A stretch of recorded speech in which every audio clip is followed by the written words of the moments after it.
Hello friends, आप देख रहे हैं आपका चैनल शेयर बाज़ार विद आयुष। और दोस्तों, इस वीडियो में बात करेंगे बाजार के ऊपर और बाजार से रिलेटेड खबरों के ऊपर।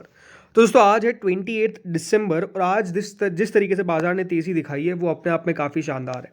दोस्तों, आज थी मंथली एक्सपायरी और मंथली एक्सपायरी को भी हम कह सकते हैं बाजार का जो तेज़ी थी वो डेफिनेटली कायम रही। 21,778.70 पे आज निफ्टी ने क्लोजिंग दी है, ऑलमोस्ट 124 पॉइंट्स ऊपर। 124 अंक ऊपर दोस्तों निफ्टी आज बंद होता हुआ देखने को मिला है, जो करीबन 0.57% की तेज़ी दिखाता है। आज अगर आप बाजार में नोटिस करेंगे तो बिल्कुल तेज़ी शानदार थी और बाजार में ऐसा कहीं भी नहीं दिखा कि कोई गिरावट की आपको संभावना देखने को मिल रही है, फिर कोई थकान देखने को मिल रही है।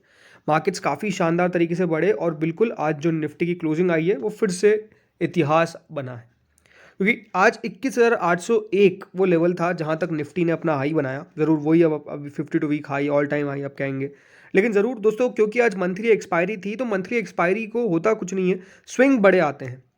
लेकिन आज दोस्तों हम कह सकते हैं कोई गिरावट का ऐसा साइन दिखा नहीं। ज़रूर शुरुआत में हम कह सकते हैं थोड़ा बहुत वो मूव दिख रहा था, जहाँ पे लग रहा था कि अगर बाजार 21,700 के नीचे चले जाता है तो गिरावट दिखाएगा।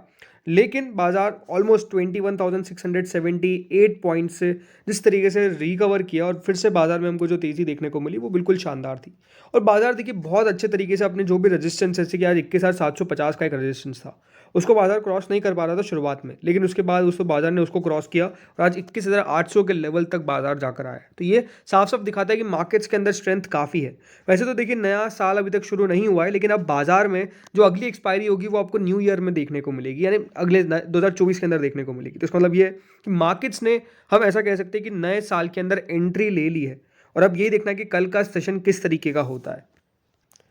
आज दोस्तों सेंसेक्स की जो क्लोजिंग देखने को मिली वो 72,410 की देखने को मिली है, ऑलमोस्ट 371.95 पॉइंट्स आज सेंसेक्स बढ़कर बंद हुआ है। आज सेंसेक्स में हम कह सकते हैं कि जो लेवल्स देखने को मिले, इसमें ओपन था करीबन 72,262 का, 72,484 का आज का हाई सेंसेक्स में देखने को मिला है एंड 72,137 का आज सेंसेक्स में लो देखने को मिला। तो यहाँ पर भी सिंपल सी बात है, देखिए निफ्टी बढ़ा है तो सेंसेक्स भी बढ़ता हुआ नजर आया है। लेकिन इंपॉर्टेंट बात है बैंक निफ्टी। तो बैंक निफ्टी में आज हम कह सकते हैं कि अब जो तेज़ी है वो आज यहाँ पर रही, ऑलमोस्ट कह सकते हैं कि जो लेवल्स है वो रेजिस्टेंस अब नज़र तो आ रहे हैं, लेकिन हाँ, आज बैंक निफ्टी बढ़िया चलता हुआ देखने को मिला है। 48,508 की पॉइंट्स, 508 पॉइंट्स पर देखिए आज बैंक निफ्टी ने क्लोजिंग दी है और ऑलमोस्ट 226.35 पॉइंट्स आज बैंक निफ्टी चढ़ा है। 0.47% की आपको तेज़ी देखने को मिली। आज बैंक निफ्टी में ज़रूर एक रेजिस्टेंस देखने को मिला है जो ऑलमोस्ट 48,000 एंड आप कह सकते हैं 650 का कह सकते हैं ओवरऑल लेवल ये लेकर चल सकते हैं कि हाँ, इधर इस लेवल को देखिए आज बैंक निफ्टी ने क्रॉस नहीं कर पाया। तो अगली जो तेज़ी होगी वो ये हम कह सकते हैं कि 48,650 का लेवल जब बैंक निफ्टी क्रॉस करेगा तब जाकर हमको तेज़ी देखने को मिलेगी, बिकॉज वहाँ पर एक रेजिस्टेंस फेस हुआ है जो आज अटेम्प्ट कर रहा था बाजार, लेकिन एक बार यहाँ पर अटेम्प्ट किया, सेकंड बार यहाँ किया और फिर बाजार उस लेवल को क्रॉस नहीं कर पाया, नहीं बैंक निफ्टी उस लेवल को क्रॉस नहीं कर पाया। तो वहाँ पर थोड़ा सा एक रेजिस्टेंस देखने को मिल रहा है, but no doubt bank Nifty भी बढ़िया परफॉर्म कर ही रहा है। लेकिन दोस्तों, जो आज इंटरेस्टिंग चीज़ नोट करने वाली है वो है इंडिया विक्स और फिर निफ्टी विक्स आप कह लीजिए। जो आज इंडिया विक्स के द्वारा मूव देखने को मिला है वो ज़रूर दोस्तों वॉलेटिलिटी कम होती हुई नजर आई, क्योंकि आज दोस्तों एक्सपायरी थी तो नो डाउट यहाँ पर थोड़ा बहुत तो गिरावट संभव थी, क्योंकि यहाँ पर आज जो गिरावट हमको देखने को मिली है वो एक बढ़िया गिरावट है। इसका मतलब क्या है कि देखिए बाजार में वॉलेटिलिटी कम हो रही है। इसका मतलब ये है कि जो हमें तेज़ी हमको देखने को मिल रही है वो बढ़िया तेज़ी है। अदरवाइज अगर दोस्तों आज इंडिया विक्स में थोड़ी बहुत भी उथल पुथल होती तो बिल्कुल बाजार भी थोड़ा बहुत नीचे आ सकता था। लेकिन ज़रूर पिछले एक महीने में जिस तरीके से इंडिया विक्स बढ़ा है 19-20%, यहाँ पर एक थोड़ा सा टेंशन हम कह सकते हैं एनालिस्ट के बीच में क्रिएट हो रहा है कि इंडिया विक्स में जो मूवमेंट आपको देखने को मिल रहा है वो थोड़ा सा नेगेटिव साइड पे। बिकॉज क्यों, जब 19% दोस्तों इंडिया विक्स बढ़ रहा है, इसका मतलब ये है कि बाजार के अंदर उतार चढ़ाव बढ़ने की पूरी एक्सपेक्टेशन है, क्योंकि इंडिया विक्स वही दर्शाता है कि बाजार के अंदर उतार चढ़ाव जो है वो आपको बढ़ते हुए देखने को मिलेंगे। तो इसी पे इंडिया विक्स पे जो एक इंपॉर्टेंट बात निकल कर आई है वो ये कि आप पढ़ सकते हैं, मार्केट में मचने वाला है कोहराम, मिल रहे हैं इंडिया विक्स से डराने वाले संकेत। इस तरीके की दोस्तों यहाँ पर खबर निकल के आई है। तो आप देख सकते हैं एक दिन पहले 9 महीने के हाई पर बंद हुआ था, मतलब जो कल यस्टरडे की क्लोजिंग थी यानी 27 दिसंबर की क्लोजिंग थी इंडिया विक्स की, वो 9 मंथ्स के हाई पर आपको देखने को मिली। इस महीने जैसे मैंने कहा 19% से ज़्यादा दोस्तों आपको तेज़ी देखने को मिल गई है। तो सवाल यही उठता है कि यह इतना ऊपर क्यों चढ़ रहा है और इससे मार्केट को लेकर क्या संकेत मिल रहे हैं।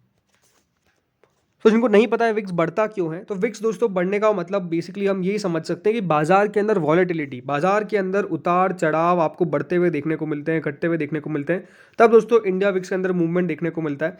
तो देखिए, जब VIX जब बढ़ता है तो इससे मार्केट में भारी उतार चढ़ाव के संकेत मिलते हैं। इसके चलते ट्रेडर्स किसी भी प्रतिकूल परिस्थितियों से निपटने के लिए ऑप्शंस बाय करते हैं, यानी खरीदते हैं। जब बहुत लोग ऑप्शंस खरीदते हैं तो ऑप्शंस का भाव बढ़ने लगता है, क्योंकि सेलर्स फिर अधिक भाव मांगने लगते हैं। तो इस प्रकार की देखिए चीज़ें होती है। इसका मतलब जब ऑप्शन बाइंग होती है तब दोस्तों जब मतलब विक्स का बनना ये है कि ऑप्शन बाइंग जो है वो डेफिनेटली ज़्यादा होती हुई देखने को मिल रही है। एंड डेफिनेटली देखिए ट्रेडर्स ऑप्शंस खरीदना स्टार्ट कर देते हैं। वही हम कह सकते हैं कि सबसे इंपॉर्टेंट पॉइंट होता है इंडिया विक्स के बढ़ने का।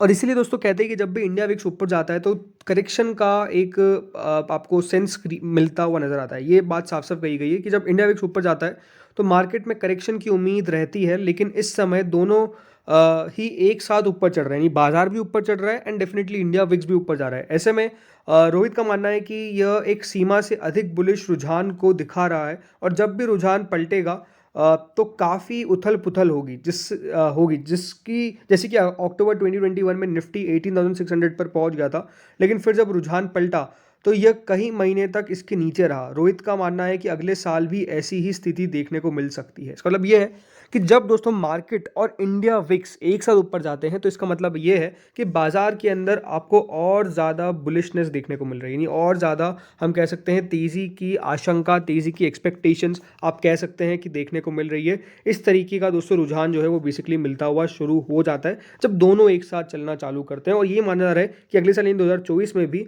आपको इंडिया विक्स के अंदर इसी प्रकार की परफॉर्मेंस देखने को मिलेगी, जब हमारा बाजार भी बढ़ता हुआ नजर आएगा और इंडिया विक्स भी बढ़ता हुआ नजर आने वाला है। एक और दोस्तों जो इंटरेस्टिंग हम कह सकते हैं अपडेट ही है या फिर इंटरेस्टिंग डेटा ही है, इंडिया ने इस बार रिकॉर्ड ईयर रहा है म्यूचुअल फंड इंडस्ट्री के लिए। करीबन $585 बिलियन म्यूचुअल फंड्स के अंदर आपको आज आते हुए इस पूरे साल के अंदर देखने को मिले। एंड बेसिकली इस प्रकार का जो परसेंटेज ग्रोथ हमको देखने को मिला है ओवरऑल म्यूचुअल फंड के अंदर, ये US, जापान, चाइना इन सबको भी पीछे छोड़ देता है in terms of percentage growth in assets in 2023। तो इक्विटी इन्वेस्टमेंट्स के कारण ही हम कह सकते हैं इस बार जो तेज़ी है वो हमको देखने को मिली है, क्योंकि ये साल इतना ज़्यादा आप कह सकते हैं रोमांचक था कि इस साल दोस्तों FIIs जो विदेशी निवेशक थे उनके द्वारा आपको लगातार एक बार सेलिंग देखने को मिल रही थी, लेकिन इसके सामने हमारे जो DIIs थे उनके द्वारा जो है बाइंग लगातार देखने को मिली।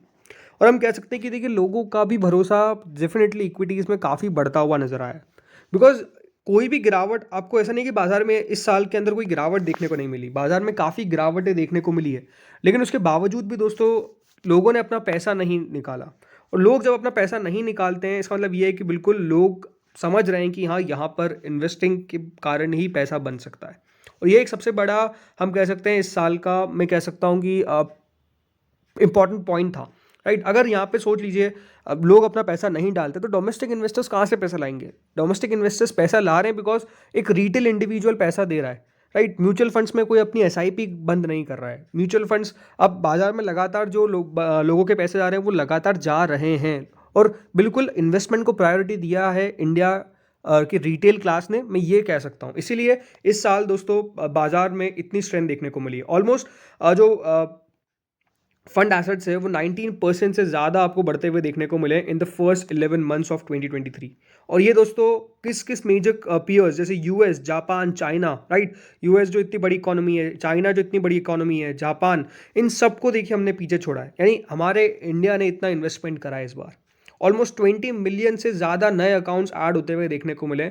ये दोस्तों साफ साफ इस बार एक डेटा निकल कर आया है। तो ये साफ साफ शो क्या करता है कि डेफिनेटली लोगों का हम कह सकते हैं भरोसा, जो लोगों का विश्वास है वो अब बाजार में बढ़ता हुआ देखने को मिल रहा है। एंड डेफिनेटली अब इक्विटी को एज ए एसेट क्लास लोग देखना शुरू कर दिया। वैसे तो देखिए एसेट क्लास कब से ही था, बट हम कह सकते हैं इक्विटी में इन्वेस्टमेंट डेफिनेटली रिस्क काफ़ी इन्वॉल्व करता है। तो लोग ज़्यादा FDs की तरफ रहते थे, लोग ज़्यादा रियल स्टेट की तरफ रहते थे, लोग ज़्यादा गोल्ड की तरफ रहते थे, इधर लोग ज़्यादा पैसा डालना शुरू करते मतलब पैसा थे। लेकिन अब दोस्तों हम कह सकते हैं कि इन सब के बाद जहाँ पर पैसा आ रहा है वो है इक्विटी, राइट। और इसी तरीके की एक्सपेक्टेशन है कि आने वाले सालों के अंदर भी आपको इक्विटी के अंदर इन्वेस्टमेंट कभी भी रुकता हुआ देखने को नहीं मिलेगा।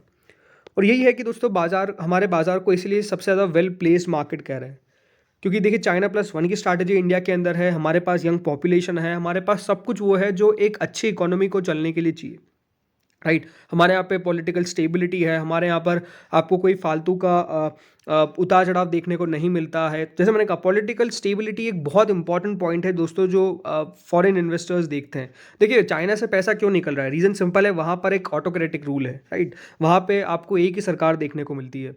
राइट। और वहाँ पे एक ही जन का राज है। लेकिन हमारे यहाँ पर आपको पता ही है, हम लार्जेस्ट डेमोक्रेसी है। राइट। तो पॉलिटिकल स्टेबिलिटी भी अपने आप में बहुत बड़ा इम्पैक्ट डालती है फॉरेन इन्वेस्टर्स के अंदर, जो मेरे हिसाब से, क्योंकि रेट कट अब होगी, इसमें तो आपको पता ही है।